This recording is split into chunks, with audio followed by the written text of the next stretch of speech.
xamoon ñu diggaale bu ngeen xamoon ñu diggaale équipe nationale gagneel équipe nationale. asalaamaaleykum waa Samba Dia asalaamaaleykum waa commune de Fimela tey ñu ngi fii nga xamante ni moom mooy Diallo Kounda ñu ñëwoon tey seet si un grand monsieur ñu gën koo xam ci Dugutigi Diallo ñenn ñi di ko wax Vieux Diallo tey jii waa Samba Dia TV ñoom ñoo ñëwoon déplacé wu ñëw seet si ko bëggoon a waxtaan ak moom ci ay fànn yu bëri. kon si ko defee yéen ñi nga xamante ne yéen ay suivre yi nga xamante ne moom mooy seen chaîne Samba Dia TV yéen a ngi jàkkaarloo ki nga xamante ne moom mooy Dugutigi Diallo mu nekk ki nga xamante ne moom mooy le président de l'ASC Faboura su ko defee balaa ñuy xóot ci émission bi rek dañ koy jox kaddu gi mu nuyoo saafante ñi nga xamante ne ñoom ñooy suivre li nga xamante ne moom mooy chaîne bi. Voilà.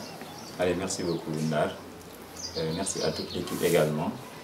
di leen souhaiter d'avoir la bienvenue. di kontaan ci seen visite wax ni gis nañu liggéey bi rafet na au niveau de Facebook et sur YouTube également voilà donc comme il a fait la présentation et li ñu ngi magnifier lépp di rafetlu di xaar seen i question lépp loo xam ne daal laaj nañ ñu ko après si liggéey bi ñuy def ak si instance bi ñu nekk après nous sommes prêts à répondre ci question yooyu donc maa ngi remercier également téléspectateurs yi suivre chaîne bi ak téléspectatrices yi ak waa commune bi yëpp. donc monsieur Diallo comme ni ngeen ko déggandoo moom moo doon def une présentation donc di leen rappeler rek moom moo nekk ki nga xamante ni moom mooy le président de l'ASC Faboura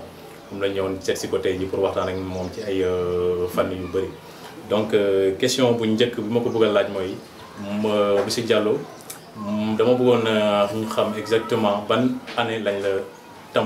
maanaam fal ci li nga xamante ne moom mooy ASC Faboura. Voilà donc pour répondre à cette question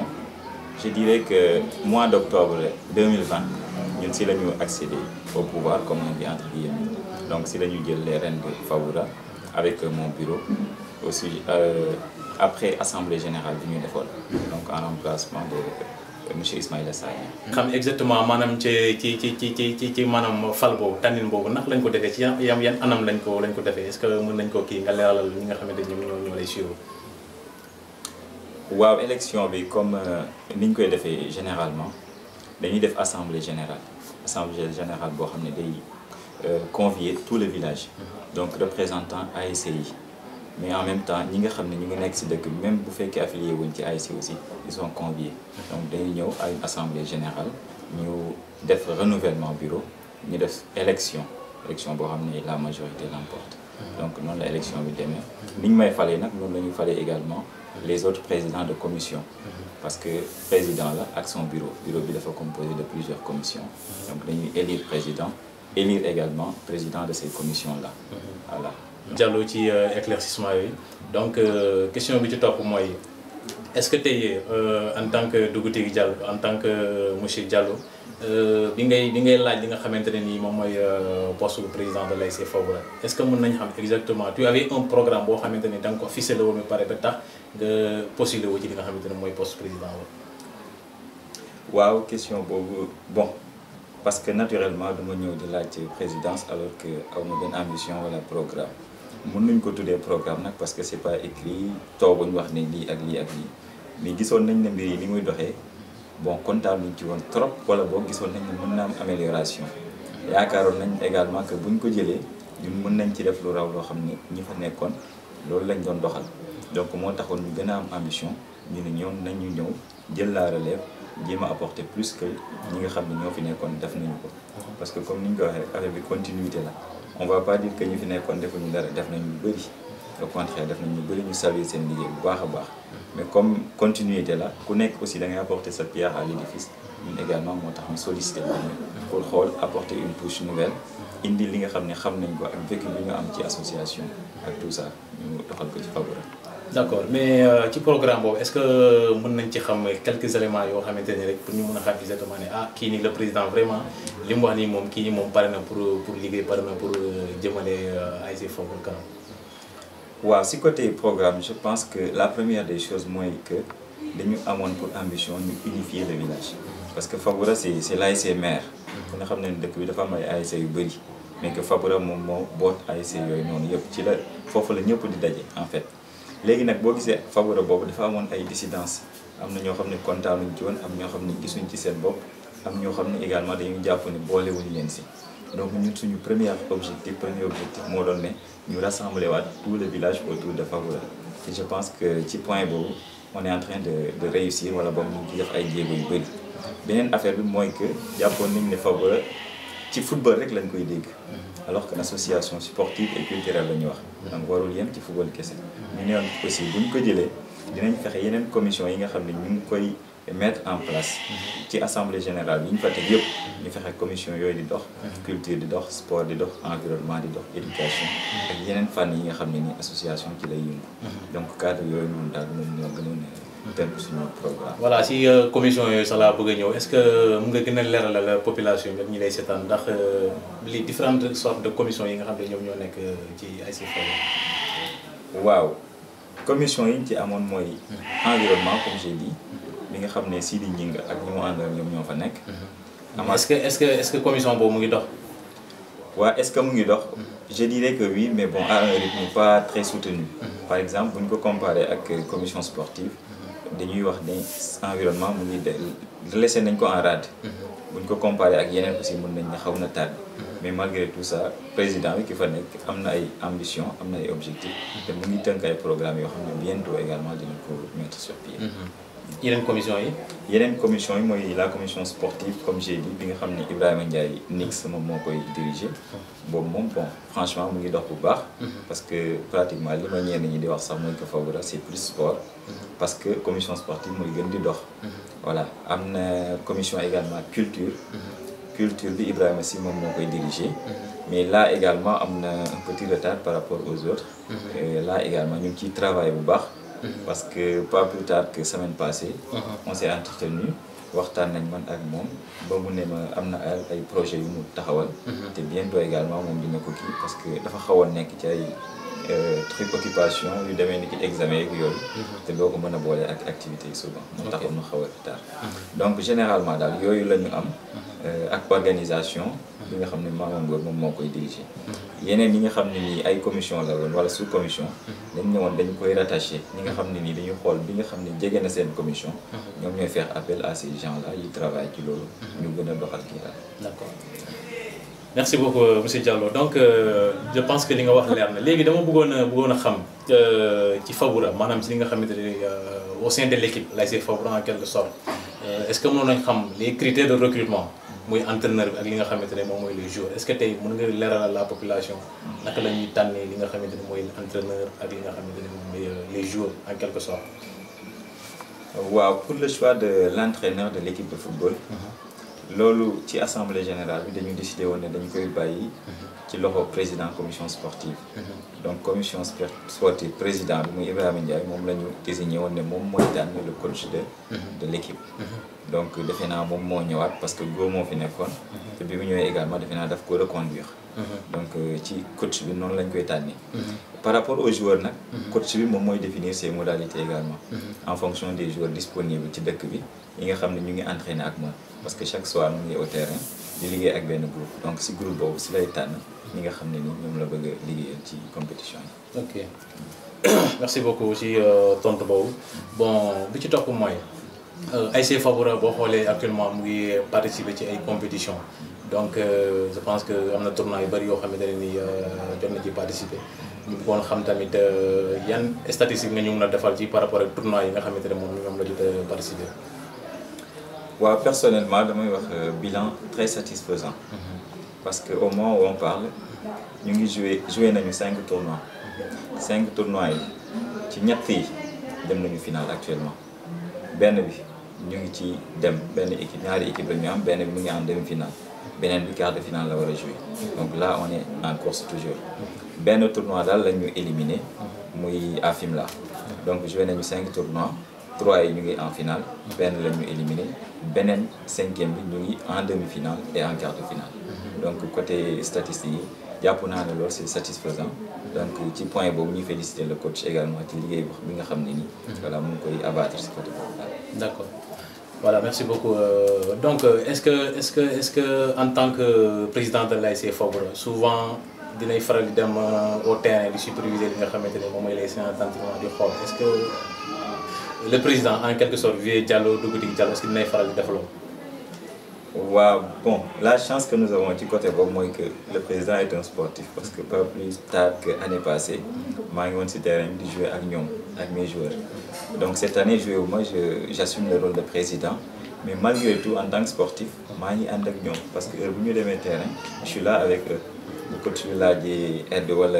conseil wala leneen et je suis disponible également donc président bi daal moom ak joueurs yi ñoo nekkandoo terrain ñoo nekkandoo ci match yi également parce que fu ñuy dem aussi je les accompagne bu fekkee je suis disponible donc ci cadre boobu moom je suis vraiment présent. Ok léegi par exemple en dehors du football parce que boo xoolee bu ñu waxee association bon ñëpp dañuy concentré wu ci li nga xamante ne moom mooy le football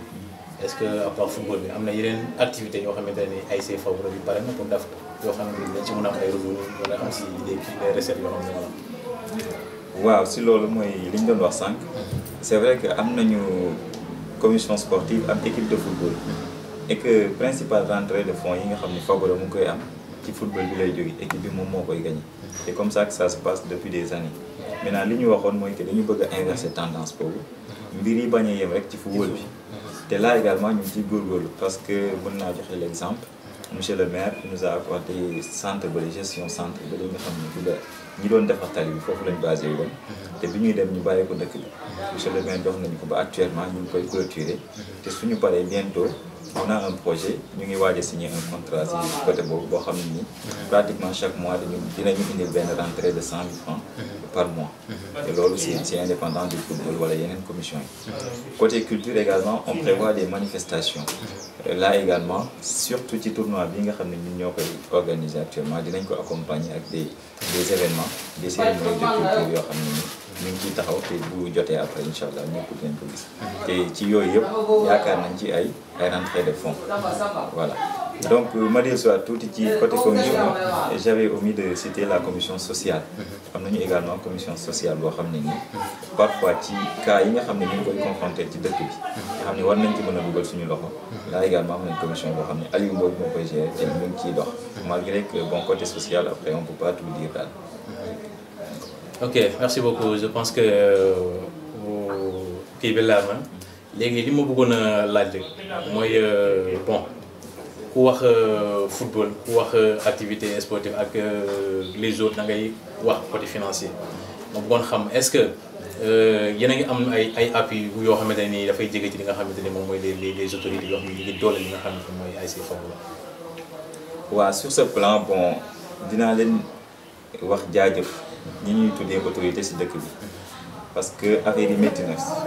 côté sport bi dañuy def ay tournois ay compétition di dem Fimela di dem Ndangaan di dem feneen ak gestion de match yi ay regroupement ay gestion joueurs yi parfois nit blessé nga wax aussi ak yeneen yi ci aju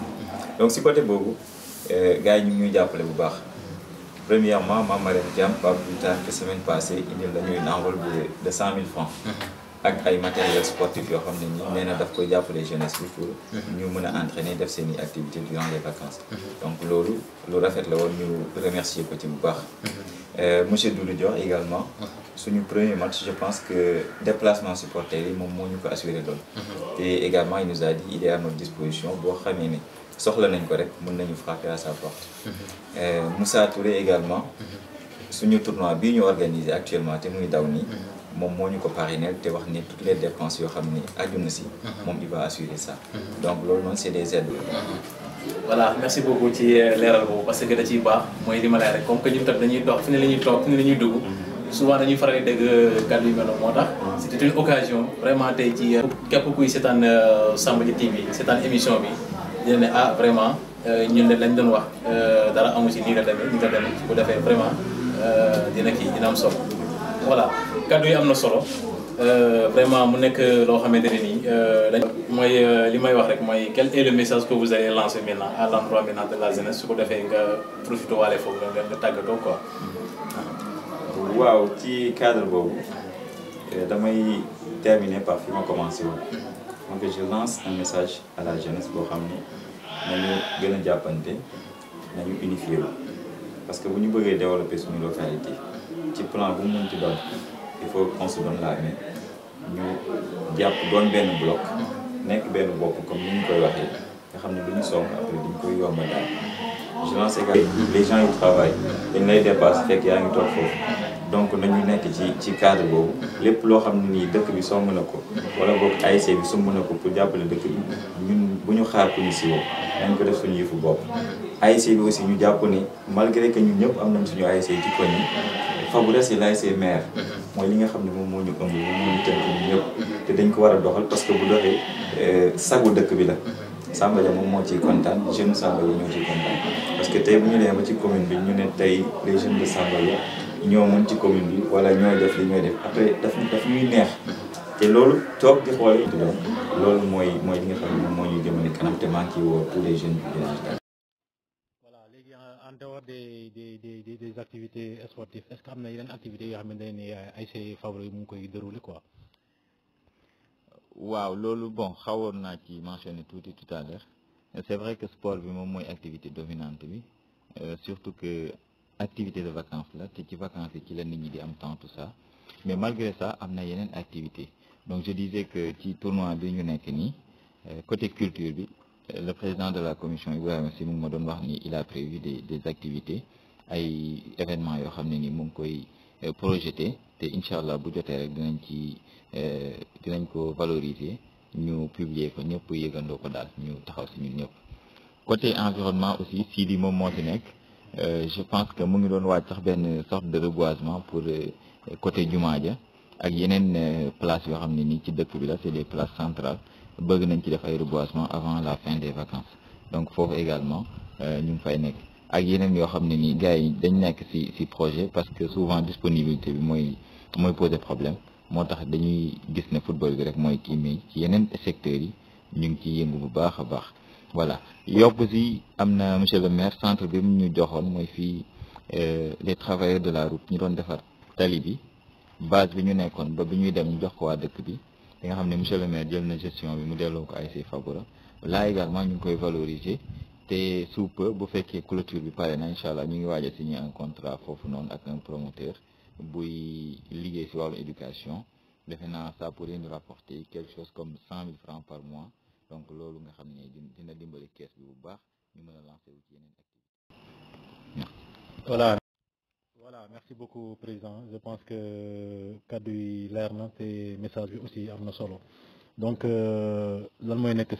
sa dernier mot aussi. bon dernier mot bi ñu di leen remercier surtout di leen remercier Ndar ak sa équipe di kontaan trop ci ñëw bi ngeen ñëw fii le choix de ma personne def waxtaan bii nii di kontaan également ci liggéey bi ngeen di def waxoon naa ko tout à l'heure bi may commencer Samba Dia TV c'est notre affaire voilà benn canal la boo xam ne nii suñuy information mu ngi fay jàll suñuy activité mu ngi valoriser dëkk bi ak li nga xam ne moom moo fi ne muy côté ressources humaines wala muy côté activité wala potentiel tout ça donc loolu daal ñu ngi ciy kontaan di rafetlu liggéey bi di leen encourager bu baax a baax di wax également tout le monde que voilà ñu jàpp ci chaîne bi abonnement yi ak partage yi ak tout ça incha allah après dina baax comme ça Samba Dia jëm kanam. Voilà, merci beaucoup président je pense que kaddu yi leer na te vraiment am na solo donc yu di la jaajëfal bu baax a baax vraiment ci dalal bi ñu dalal fii sa kër di waxtaan li nga xamante ne moom mooy mbiru sport di waxtaan li nga xamante ne mooy mbiru ASC Fabouras donc di leen ñaanal yàlla tamit vraiment yéen biñ la yéen woyof vraiment lépp li nga ci seen rek yal na la ko yàlla defal vraiment ba li nga nam def ci li nga xamante ni moom mooy ASC Fabouras yal na la ci yàlla may ndam donc comme ni ñu ko waxee woon rek nga nekk en direct ci Samba Dia TV ñu doon dalal ki nga xamante ne ni moom mooy monsieur Dougoutigui Diallo nekk le président de l'ASC Fabouras donc comme ni ñu ko waxee rek ñun à chaque fois dañuy dox ci li nga xamante ne vraiment